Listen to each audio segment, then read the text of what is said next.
एक आदमी की 4 पत्नियां थीं। वह अपनी चौथी पत्नी से बहुत प्यार करता था और उसकी खूब देखभाल करता और उसको सबसे श्रेष्ठ सम्मान देता। वह अपनी तीसरी पत्नी से भी प्यार करता था और हमेशा उसे अपने मित्रों को दिखाना चाहता था। हालांकि उसे हमेशा डर था कि वह कभी भी किसी दूसरे इंसान के साथ भाग सकती है।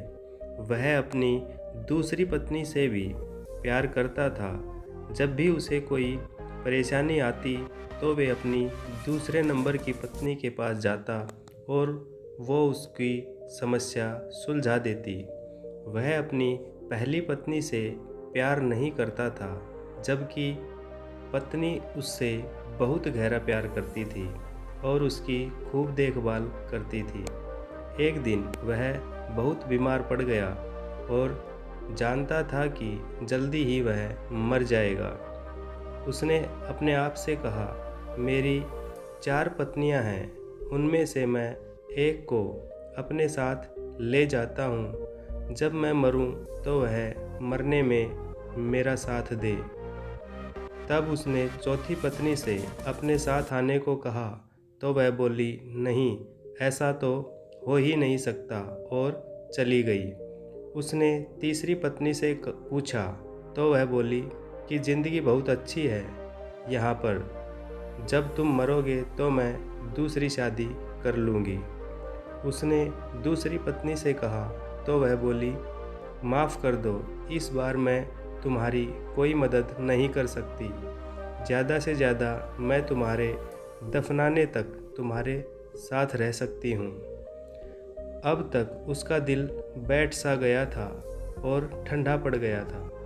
तब एक आवाज़ आई, मैं तुम्हारे साथ चलने को तैयार हूँ। तुम जहाँ जाओगे मैं तुम्हारे साथ चलूँगी।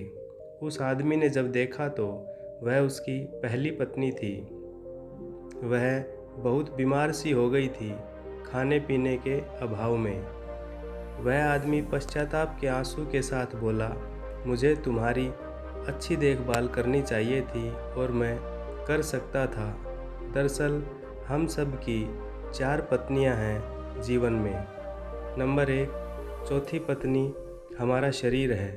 हम चाहे जितना सजा लें या संवार लें, पर जब हम मरेंगे तो वह हमारा साथ छोड़ देगी। तीसरी पत्नी है हमारी जमा पूंजी, रुतबा।